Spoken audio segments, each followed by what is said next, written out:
Some of the greatest athletes to ever live never elevated their game when it mattered most. I'm Justin Fraction, and today TPS presents 10 great athletes who were not clutch. At TPS, we post videos every single day, so don't forget to click the subscribe button to subscribe. Then click the notification bell to be notified when we post a new video. For professional athletes, their legacies are cemented based on how they performed in the playoffs.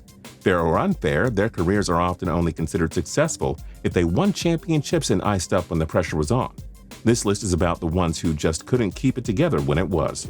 And a big shout out to Supremebeam for suggesting this list. You never know, if we see your comment down below on a future video that you think we should make, we might use it and give you a shout out. Brett Favre. Number 4 can thank Desmond Howard for propelling his Green Bay Packers to a Super Bowl 31 championship.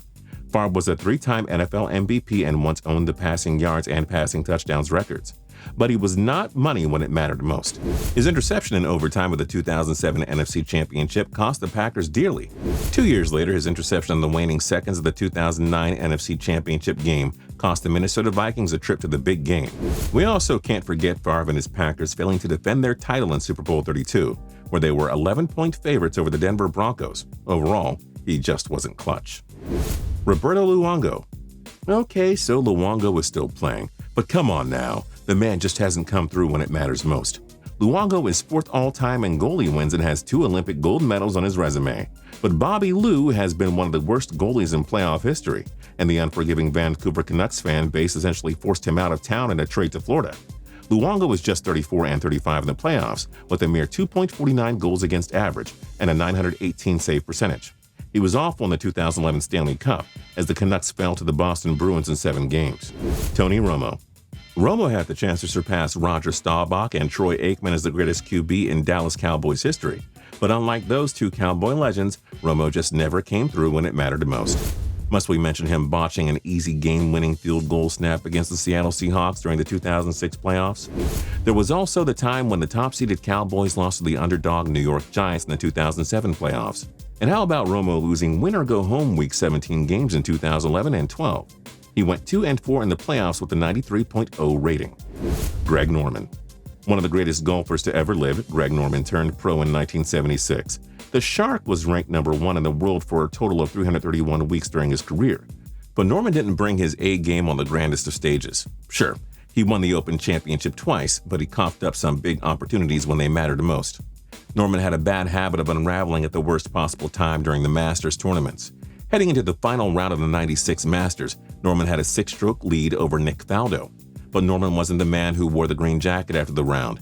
That was Faldo. Simply put, the Shark often sunk during the biggest moments. Dennis Eckersley. 197 career wins, 2,401 strikeouts, and 390 saves. And yes, he won a World Series with the Oakland Athletics in 1989. But don't be fooled, Dennis Eckersley was no Mariano Rivera when he had to close out big games. In Game 1 of the 1988 World Series, Eckersley faced Kirk Gibson in the bottom of the 9th.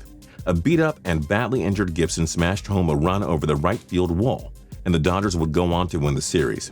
In Game 4 of the 1992 ALCS, Eckersley came on to hold a 2-run lead for his Oakland Athletics. If they had won, Oakland would tie the series at 2 games apiece. Instead, he let Roberto Alomar crush a 2-run homer.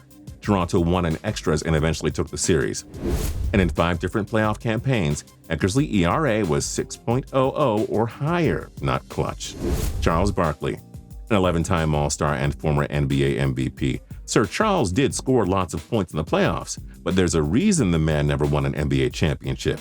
He couldn't elevate his game during crucial moments like Kobe Bryant or Michael Jordan. Barkley only reached the NBA Finals once when his Phoenix Suns faced MJ's Chicago Bulls in 1993.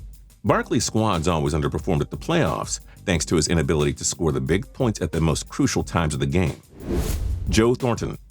He's been part of the 1,000-point club for more than half a decade. He won the Hart and Art Ross trophies in 2006. He also won a gold medal with Team Canada at the 2010 Winter Olympics. But Jumbo Joe's never been money in the playoffs. He's averaged just .769 playoff points per game in his career. He's only reached the Stanley Cup final once. That was with the San Jose Sharks in 2016. He was held to 3 points in 6 games as the Pittsburgh Penguins captured the title. Thornton's a Hall of Famer, no doubt, but also a playoff choke artist. No doubt about that there either. Alex Rodriguez.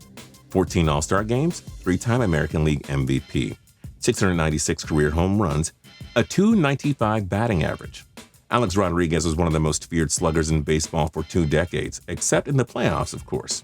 Rodriguez batted just .259 in his playoff career. He struck out a whopping 77 times in 330 plate appearances. His on-base percentage was also just .365. And A-Rod was part of the 2004 New York Yankees squad that choked away a 3-0 series lead against the Boston Red Sox. Yes, A-Rod was a choke artist. Dan Marino, 9 Pro Bowls, 5-time NFL passing yards leader, 1984 NFL MVP. Yep, Dan Marino was a great quarterback, but no sir, he was not clutch. He was 8-10 in the playoff games, with 32 touchdowns against a whopping 24 interceptions. Marino had a woeful 77.1 rating in the postseason. And the one time he played in a Super Bowl, Marino's Dolphins lost 38-16. He tossed 2 interceptions in the game. That's not clutch. Karl Malone. Game 1, 1997 NBA Finals. Tie game. 9.2 seconds left. Scottie Pippen goes over to Karl the Mailman Malone. He tells Malone that the mailman doesn't deliver on Sundays. Pippen was right. Malone missed both free throws. Michael Jordan makes a buzzer beater. Bulls win Game 1 and eventually take the series in 6. Game 6, 1998 NBA Finals. Malone's Jazz are up by 1 point in the final seconds. The mailman turns the ball over to Michael Jordan, who makes a late-game bucket to give the Bulls yet another championship. Also, Malone connected on 51.6% of his field goal attempts during his career in the regular season, but in the playoffs, just 46.3%. The man went 0-3 in the NBA Finals. He just didn't have the clutch factor in him. What other great athletes weren't clutch? Let us know your thoughts in the comment section down below. Don't forget to like, comment, and subscribe. We'll see you guys next time.